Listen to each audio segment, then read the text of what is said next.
This is the end part of my binding, attaching it to the back, and I thought that this was a really good visual contrast to be able to show you this. So I'd probably say that's about like 10 or 12 inches that I have a gap in between where I stopped sewing and then where my tail was from previously. So I take this end that I started with and I just use a piece of extra binding as my template, but this is 2.5 inches. I use that as my guide to kind of measure out my tail. So wherever this stops up here, that's where I'm just gonna put a nice finger crease and then make sure everything lays nice and flat. Okay, so you're moved in a little bit, but lays nice and flat. And then I just take this tail up here, extend it out, and I leave about a gap that's about that wide. So I'd say like a 1/4 of an inch roughly.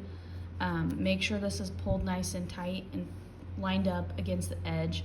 And I just take this one, and I take a pair of scissors, and I snip it off.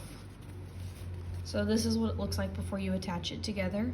I will then take this piece, open it up, and lay the inside of it down on my sewing machine. And then I take this piece, open it up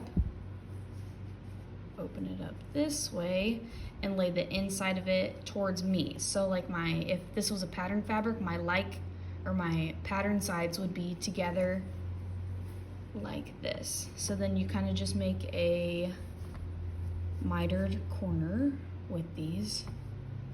So this is the end of this one, and then this side is the end of this.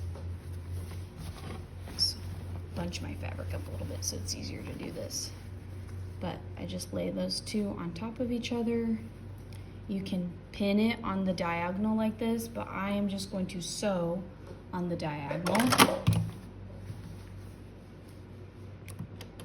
making sure I hit the corners. Okay. So then this is what it's gonna look like, and you can always double check this before you chop off the corners, but it should just flatten back out and have that nice mitered diagonal seam.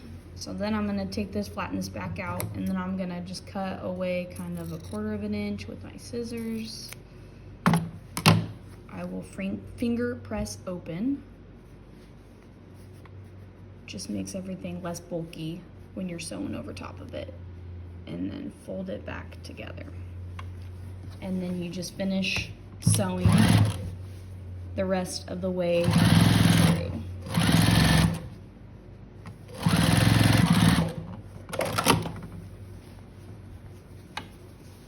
That is what it looks like. And then I will just take this and flip it over like this, and then top stitch on the other side, and then I'll be done with this.